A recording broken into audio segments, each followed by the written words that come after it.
सुरेंद्र दुबे भाई साहब, मैं आपके पास आता हूँ। हम लोग तो रोज चर्चा करते रहते हैं देश में कहाँ कहाँ क्या क्या हो रहा है। हम लोगों ने इस पर भी बात की थी कि कनाडा में किस तरह से खालिस्तान के लोग जो है, या जो बात कर रहे थे आलोक भाई साहब और अनिल भाई साहब की, गृह मंत्री का नाम है तो डोभाल का नाम है, सबके खिलाफ कुछ न कुछ विदेशों में चल रही है बातें। हमारे देश में क्या क्या हुआ, मणिपुर को लेकर के कहाँ नहीं, यूरोप के संसद में कौन कौन देशों के संसद में क्या क्या बोला गया। अपने गिरेबान में झांकने की क्या, हिंदू जो कथित हिंदू जो है, या हिंदू के जो ठेकेदार बने हुए हैं पिछले 1900, अब 100 साल हो गए ठेकेदारों को, इन ठेकेदारों को समाज अपने गिरेबान में झांकने की जो है कभी फुर्सत नहीं मिलती है कि अपने गिरेबान में झांको। तुम दूसरों को यहाँ मारोगे और तुम्हारे लोग बाहर जाएंगे तो उनको पूजा की जाएगी, आरती उतारी जाएगी। ऐसे विश्व गुरु बनेंगे? देखिए, अब विश्व गुरु बने या न बने, एक बात यह है कि अब हमारे देश की कोई विदेश नीति नहीं है। कभी हम अमेरिका परस्त हो जाते हैं, कभी यूक्रेन परस्त हो जाते हैं, कभी रसा परस्त हो जाते हैं। और हमारी पहले सरकार की एक विदेश नीति होती है, अब व्यक्ति की एक विशेष विदेश नीति है। जब हमको ऑस्ट्रेलिया में किसी को कोयले का ठेका दिलाना होता है तो हम ऑस्ट्रेलिया के पक्ष में हो जाते हैं। जब कभी हमें विमान, क्या नाम था जिसका मैं भूल रहा हूँ, तो अनिल अंबानी को ठेका दिलाना तो हम उसके पक्ष में हो जाते हैं। अभी हाल ही में अडानी का काम दिलाना था तो हम चीन परस्त हो गए। बट वस्तुतः हमारी कोई विदेश नीति नहीं है। वो जमाना गया जब हम गुटनिरपेक्ष थे और रसा ब्लॉक के समर्थक थे। आज स्थिति यह है कि कोई विदेश नीति नहीं है, इसीलिए हमारे गृह मंत्री और राष्ट्रीय सुरक्षा सलाहकार स्कैनर पर हैं। ये बहुत ही मतलब जिसको कहना चाहे खतरनाक स्थिति है कि भाई हमारे यहाँ प्रधानमंत्री का गृह मंत्री सबसे बड़ा पद होता है, वो खुद ही पता चला मुलजी बना दिया उन्होंने। है या नहीं ये नहीं मतलब है। अगर हमारी अच्छी विदेश नीति होती तो हम मान लें अगर इनका कहीं कोई इशारा रहा तो भी कोई देश नाम लेने की हिम्मत नहीं करता था। हमने इतने वर्षों का इतिहास देखा, कभी किसी देश ने गृह मंत्री या राष्ट्रीय सुरक्षा सलाहकार को अभियुक्त की श्रेणी में नहीं रखा, आरोपी की श्रेणी में है हम। इसका मतलब है कि हमारी विदेश नीति पूरी तरह फेल है। अभी विदेश सचिव की चर्चा हो रही थी, तो पहले भी विदेश सचिव विदेश नीति चला, जब जयशंकर विदेश सचिव थे तो वही सब चलाते थे। क्योंकि अब एक आदमी, वन मैन शासन है, वन मैन विदेश नीति है। कब कौन सी नीति होगी कुछ पता नहीं चलता। और मुझे तो कभी लगता, हालांकि अभी मैं कहूंगा तो आप लोगों को शायद लगे कि नहीं ऐसा कैसे हो सकता है, लेकिन मुझे लगता है कि कनाडा का भी मामला स्टेज मैनेज्ड ड्रामा ही है। देश में हिंदुओं को पिटने का मामला अगर नहीं उठ पा रहा तो विदेशों का ही उठाओ, और वो उठा रहे हैं। कनाडा में तो घटना हुई, बार बार बांग्लादेश का नाम लेते हैं कि नहीं लेते, तो वहां हिंदू पीटे जा रहे हैं।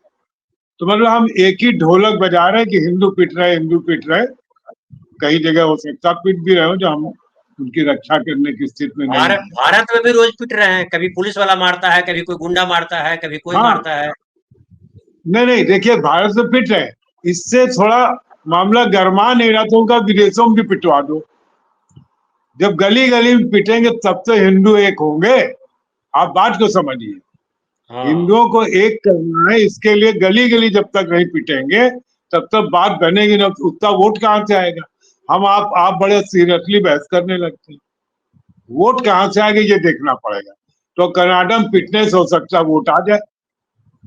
बांग्लादेश से पिट रहे, मान लो पिट रहे, नहीं पिट रहे, जो भी स्थिति। अब हम आते हैं झारखंड की।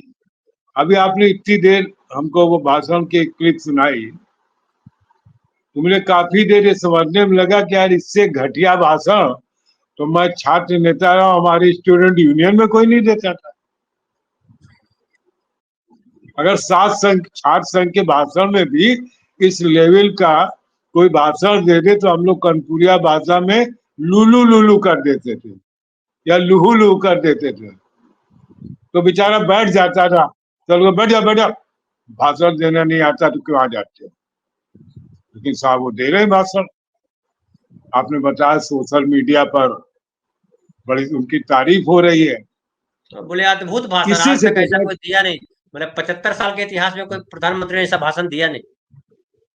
हाँ नहीं ये वो ठीक कह रहे हैं, 75 साल में इतना घटिया भाषण किसी ने नहीं दिया, ये वो ठीक कह रहे हैं।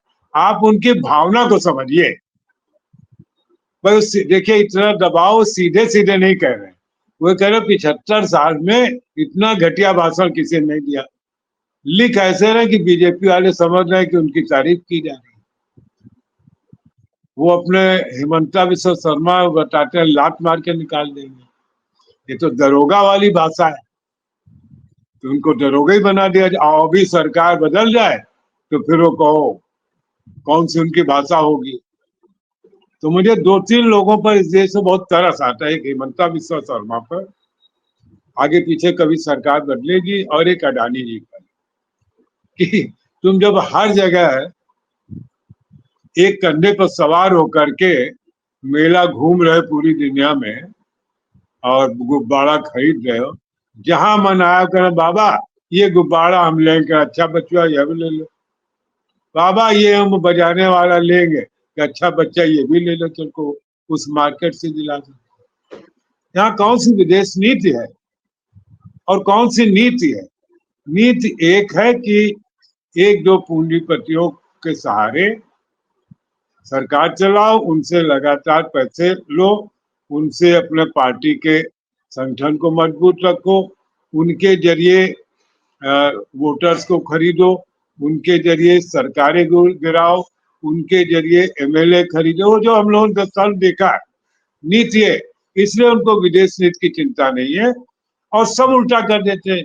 जब चीन और इसमें झगड़ा हुआ भारत के सैनिकों में, तो बड़ा तेज एक तीखा बयान है, न कोई घुसा है न आया है, अजीब अजीब भाषा थी। अब अगर कोई घुसा नहीं तो निकाला कौन जा रहा है? ये कहाँ से वापस जा रहे हैं? क्या किसी आकाश गंगा में घुसी हुई थे सेनाएं? अबे बॉर्डर में तो आगे पीछे आई थे, तभी तो उनको वापस किया जा रहा है, और उस वापस कराने में अडानी जी का योगदान है। आप मेरी बात को एक बहुत गंभीरता से लीजिए। मुझे ऐसा लगता है कि वहां के जो उद्योगपति हैं, चीन और रूस भी आजकल इसी स्टाइल से चल रहे हैं उद्योगपतियों के भरोसे, कि वहां के उद्योगपतियों और हमारे उद्योगपति अडानी की मंत्रणा के बाद ये भारत और चीन के संबंध सामान्य हो रहे हैं। और जब कुछ व्यापारियों की सहमति पर, उनकी इच्छा पर कोई संबंध सामान्य होते हैं, तो फिर आपको ये समझना चाहिए कि एक नए खतरे की घंटी बज गई है। तो व्यापारी तो व्यापारी, उसको पैसा जहां मिलेगा, उसके लिए कोई नीति नहीं, कोई मतलब कल्चर नहीं है, कोई चरित्र नहीं, उसका एकमात्र चरित्र है पैसा कैसे कमाना है। जी जी।